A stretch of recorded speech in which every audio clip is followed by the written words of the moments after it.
Welcome back to Shreesha logs. ಹೇಗಿದ್ದೀರಾ ಎಲ್ಲರೂ? ಚೆನ್ನಾಗಿದ್ದೀರಾ? ಐ ಹೋಪ್ ನೀವೆಲ್ಲ ಚೆನ್ನಾಗಿದ್ದೀರಾ ಅಂದ್ಕೊಂಡಿದ್ದೀನಿ. ನಾನು ಕೂಡ ಚೆನ್ನಾಗಿದ್ದೀನಿ. ಇದು ಥರ್ಸ್ಡೇ ಲಾಗು. ನಾನು ಮಧ್ಯಾಹ್ನ ಇಲ್ಲಿ ಕೆಂಪು ಚಟ್ನಿನ ಮಾಡ್ತಾಯಿದ್ದೀನಿ. ಅದಕ್ಕೆ ನಾನು ಬ್ಯಾಡಗಿ ಕೆಂಪು ಮೆಣಸನ್ನು ತಗೊಂಡು ನಾನು ಅದರದ್ದೆಲ್ಲ ತುಂಬು ತೆಗೆದು ನೀಟಾಗಿ ಅದನ್ನು ವಾಶ್ ಮಾಡಿ ನೆನೆ ಹಾಕಿದ್ದೆ. ಅದು ನೆನೆದ ಮೇಲೆ ಈಗ ಮಿಕ್ಸಿ ಜಾರಲ್ಲಿ 10 ಎಸಳು ಬೆಳ್ಳುಳ್ಳಿ, ಸ್ವಲ್ಪ ಜೀರಿಗೆ, ಸ್ವಲ್ಪ ರುಚಿಗೆ ತಕ್ಕಷ್ಟು ಉಪ್ಪು, ಬೆಲ್ಲ ಹಾಗೆ ಸ್ವಲ್ಪ ಹುಣಸೆಹಣ್ಣು ಹಾಕಿ ನಾನು ಇಲ್ಲಿ ಮಿಕ್ಸಿ ಮಾಡ್ಕೊಂಡಿದ್ದೀನಿ. ಈ ಚಟ್ನಿನ ನೀವು ದೋಸೆಗೆ, ಚಪಾತಿಗೆ, ರೊಟ್ಟಿಗೆ ಹಾಗೆ ಬಿಸಿ ರೈಸಿಗೆ ತಿನ್ನಕ್ಕೆ ತುಂಬಾ ಚೆನ್ನಾಗಿರುತ್ತೆ. ಮಕ್ಕಳು ಸ್ಕೂಲ್ ಲಂಚಿಗೂ ಕೂಡ ಇದು ಚಪಾತಿಗೆ ಹಾಗೆ ದೋಸೆಗೆ ರೋಲ್ ಮಾಡಿ ಕಟ್ಟಕ್ಕೆ ತುಂಬಾ ಚೆನ್ನಾಗಿರುತ್ತೆ. ಮಕ್ಕಳು ಕೂಡ ಇಷ್ಟಪಟ್ಟು ತಿಂತಾರೆ. ಇದು ಸುಮಾರು ದಿನ ಸ್ಟೋರ್ ಮಾಡಿ ಇಡ್ಬೋದು ನಾವು. ಈ ಥರ ಗಾಜಿನ ಭರಣಿ ಆಗಿರ್ಬೋದು, ಗಾಜಿನ ಜಾರ್ ಆಗಿರ್ಬೋದು, ಇವುಗಳಲ್ಲಿ ಹಾಕಿ ನಾವು ಫ್ರಿಜ್ಜಿಗೆ ಎತ್ತಿಟ್ಬಿಟ್ರೆ ಸುಮಾರು ದಿನ ಯೂಸ್ ಮಾಡ್ಕೋಬೋದು. ಹಾಗೆ ನಾನು ಇಲ್ಲಿ ಮಧ್ಯಾಹ್ನದ ಲಂಚ್ ಪ್ರಿಪೇರ್ ಮಾಡ್ತಾ ಇದ್ದೀನಿ. ಇವತ್ತು ನಾನು ಲಂಚಲ್ಲಿ ಮಾಡ್ತಾ ಇದ್ದೀನಿ ಅವರೆಕಾಳು ಪಲ್ಯ. ಇದನ್ನು ಆಲ್ರೆಡಿ ನಾನು ಬಿಡಿಸ್ಬಿಟ್ಟು ಈ ಫ್ರಿಜ್ಜಲ್ಲಿ ಎತ್ತಿಟ್ಕೊಂಡಿದ್ದೆ. ಸೊ ಈಗ ಸ್ವಲ್ಪ ಬಿಸಿ ನೀರಲ್ಲಿ ಅದನ್ನು ಕುದಿಸ್ಕೊಂಡು ಈಗ ಬೆಳ್ಳುಳ್ಳಿ ಹಾಕಿ ಒಗ್ಗರಣೆ ಕೊಡ್ತಾ ಇದ್ದೀನಿ ನಾನು. ಹಾಗೆ ಇದಕ್ಕೆ ನಾನು ಊರ ಕಡೆ ಖಾರ ಹಾಕ್ತಾ ಇದ್ದೀನಿ, ಅಂದರೆ ನಮ್ಮ ಉತ್ತರ ಕರ್ನಾಟಕ ಖಾರ ಇದು. ಇದರಲ್ಲಿ ಆಲ್ರೆಡಿ ಎಲ್ಲ ಥರ ಮಸಾಲೆಗಳಿರುತ್ತೆ. ಇದು ಒಂದು ಹಾಕಿಬಿಟ್ರೆ ಸಾಕು, ಪಲ್ಯ ಚೆನ್ನಾಗಾಗತ್ತೆ. ಇದು ಈ ಥರ ಹಾಕಿಬಿಟ್ಟು ಉಪ್ಪು ಹಾಕಿ ಕಲಿಸ್ಬಿಟ್ರೆ ಅವರೆಕಾಳು ಪಲ್ಯ ರೆಡಿ ಆಗುತ್ತೆ. ಇದು ಚಪಾತಿಗೆ, ರೊಟ್ಟಿಗೆ ತುಂಬಾ ಚೆನ್ನಾಗಿರುತ್ತೆ. ಮತ್ತು ಅವರೆಕಾಳು ಸೀಸನಲ್ಲೇ ತಿನ್ನೋದಲ್ವಾ, ಸೊ ಹೀಗಾಗಿ ಒಳ್ಳೆಯದು ಈ ಸೀಸನಲ್ಲಿ ಅದನ್ನು ಈ ಥರ ಮಾಡ್ಕೊಂಡು ತಿಂದರೆ ನಾವು. ಇದಕ್ಕೆ ಕಾಂಬಿನೇಷನ್ ಆಗಿ ನಾನೀಗ ರೊಟ್ಟಿ ಮಾಡ್ಕೊಳ್ತಾ ಇದ್ದೀನಿ, ಜೋಳದ ರೊಟ್ಟಿನ.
ಸ್ವಲ್ಪ ತುಪ್ಪನಾದರೂ ಇಲ್ಲಾಂದರೆ ಮೊಸರನ್ನಾದರೂ ಹಾಕ್ಕೊಂಡು ತಿಂದರೆ ಸೂಪರಾಗಿರುತ್ತೆ ಫ್ರೆಂಡ್ಸ್. ಟೇಸ್ಟ್ ಮಾತ್ರ ಇದು 2 ರೊಟ್ಟಿ ತಿನ್ನೋರು 3-4 ರೊಟ್ಟಿ ತಿಂತಾರೆ, ಅಷ್ಟು ಚೆನ್ನಾಗಿರುತ್ತೆ, ಟೇಸ್ಟಿಯಾಗಿರುತ್ತೆ.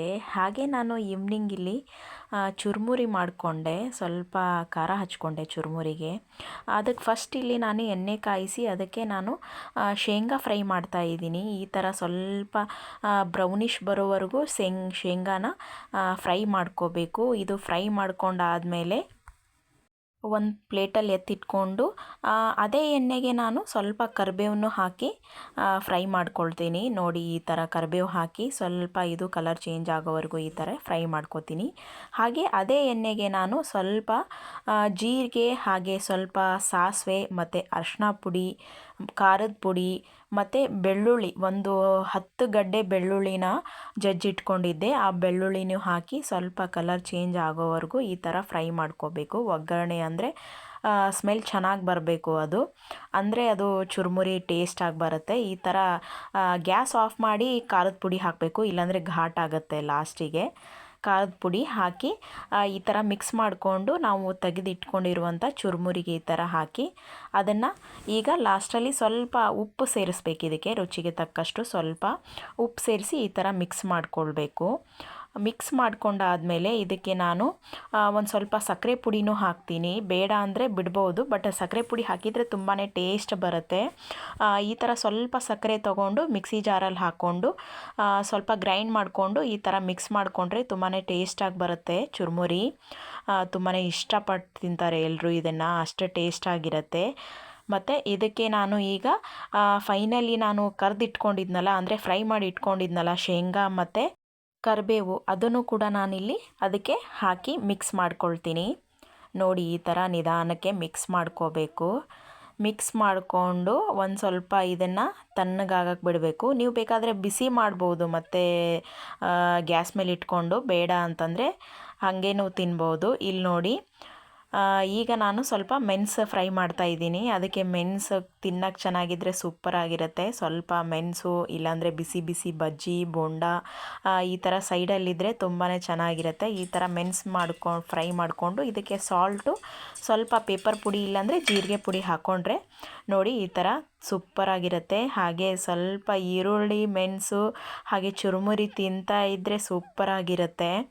ಹಾಗೆ ಟೀ ಕುಡಿತಾ ಚೆನ್ನಾಗಿರುತ್ತೆ ಫ್ರೆಂಡ್ಸ್. ಇದು ಸಂಜೆ ಸ್ನ್ಯಾಕ್ಸಿಗೆಲ್ಲ ಈ ಥರ ಮಾಡಿಟ್ಕೊಂಡ್ರೆ ನಾವು ಸುಮಾರು ದಿನ ಬರುತ್ತೆ. ಇದು ಕೂಡ ಮಕ್ಕಳು ಸಂಜೆ ಸ್ಕೂಲಿಂದ ಬಂದಾಗ, ಹಸ್ಬೆಂಡು ಆಫೀಸಿಂದ ಬಂದಾಗ ಸ್ವಲ್ಪ ತಿನ್ಕೊಂಡು ಟೀ ಕುಡಿಯೋಕ್ಕೆ ಚೆನ್ನಾಗಿರುತ್ತೆ ಈವ್ನಿಂಗು. ಹಾಗೆ ಧನ್ಯನ್ ಸ್ಕೂಲಲ್ಲಿ ಕ್ರಾಫ್ಟ್ ಮಾಡಬೇಕಿತ್ತಂತೆ ನಾಳೆಗೆ. ಹೀಗಾಗಿ ಸ್ವಲ್ಪ ಒಂದು ಡೆಮೋ ಮಾಡಿ ನೋಡೋಣ ಮನೇಲೆ ಅಂಥೇಳಿ ವೇಸ್ಟ್ ಪೇಪರಲ್ಲಿ ಈ ಥರ ಅವಳು ಕ್ರಾಫ್ಟ್ ಮಾಡ್ತಾ ಕೂತ್ಕೊಂಡಿದ್ಲು. ಹಾಗೆ ನಾನು ಅವಳಿಗೂ ಹೆಲ್ಪ್ ಮಾಡಿದೆ ಸ್ವಲ್ಪ ಅಡುಗೆ ಮಾಡ್ತಾ. ಇಲ್ಲಿ ನೋಡಿ, ನಮ್ಮ ಗುಂಡು ಹೋಮ್ವರ್ಕ್ ಮಾಡ್ತಾ ಇದೆ.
ಊಟಕ್ಕೆ ನಾನು ವೈಟ್ ರೈಸು ಹಾಗೆ ಮೂಲಂಗಿ ಬೇಳೆ ಸಾರು ಮಾಡಿದ್ದೆ. ಮತ್ತು ಈಗ ಬಜ್ಜಿ ಮಾಡ್ತಾಯಿದ್ವಿ, ಬಿಸಿ ಬಜ್ಜಿನ. ಆಲ್ರೆಡಿ ನಾನು ಹಿಟ್ಟು ಕಲಸಿಟ್ಕೊಂಡಿದ್ದೆ. ಹಸ್ಬೆಂಡ್ ಬಂದು ಇಲ್ಲಿ ಬಜ್ಜಿ ಬಿಡ್ತಾ ಇದ್ದಾರೆ. ಸ್ವಲ್ಪ ಅದು ಬೆಂಡೆಕಾಯಿ ಇತ್ತು, ಅದು ಮಕ್ಕಳಿಗೆ ಚೆನ್ನಾಗಿರುತ್ತೆ ಅಂತ ಇಲ್ಲಿ ಬಿಟ್ಕೊಡ್ತಾ ಇದ್ದಾರೆ ಅವರಿಗಷ್ಟು. ನಮಗೆ ಈರುಳ್ಳಿ ಬಜ್ಜಿ ಮಾಡ್ತಾಯಿದ್ರು.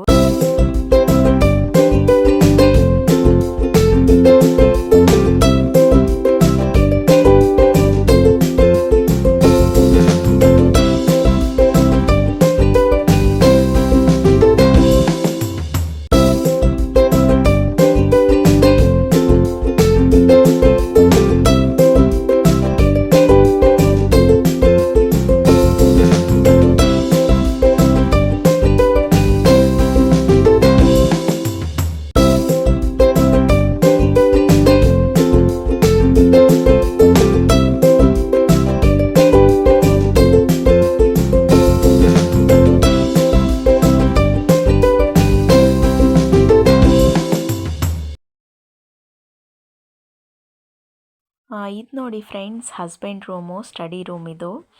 ಅವರಿಗೆ ಆಲ್ರೆಡಿ ನಾನು ಹೇಳ್ದಂಗೆ ಓದೋದು ಬರೆಯೋದಂದರೆ ತುಂಬಾ ಇಷ್ಟ ಅವರಿಗೆ.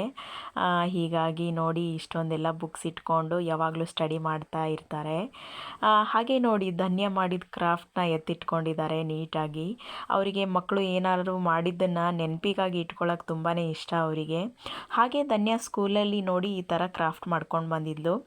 ಆಲ್ರೆಡಿ ಅವಳು ಟ್ರಯಲ್ ಮಾಡಿರೋದ್ರಿಂದ ಮನೇಲಿ ಸ್ಕೂಲಲ್ಲಿ ಚೆನ್ನಾಗಿ ಬಂದಿದೆ. ತುಂಬಾ ಚೆನ್ನಾಗಿ ಬಂದಿತ್ತು ಇದು ಕ್ರಾಫ್ಟು. ಇವತ್ತಿನ ನನ್ನ ಲಾಗ್ ಇಷ್ಟಿತ್ತು ಫ್ರೆಂಡ್ಸ್. ನಿಮಗೆ ಇಷ್ಟ ಆಗಿದ್ರೆ ಲೈಕ್ ಮಾಡಿ, ಶೇರ್ ಮಾಡಿ, ಕಮೆಂಟ್ ಮಾಡಿ. ಹಾಗೆ ಮಿಸ್ ಮಾಡದೆ ನನ್ನ ಚಾನಲ್ನ ಸಬ್ಸ್ಕ್ರೈಬ್ ಮಾಡ್ಕೊಳ್ಳಿ, ನನಗೆ ಸಪೋರ್ಟ್ ಮಾಡಿ ಅಂತ ಕೇಳ್ಕೊಳ್ತಾ ಇನ್ನು ಮುಂದಿನ ಲಾಗಲ್ಲಿ ಸಿಗ್ತೀನಿ. ಬಾಯ್ ಫ್ರೆಂಡ್ಸ್, ನಮಸ್ಕಾರ.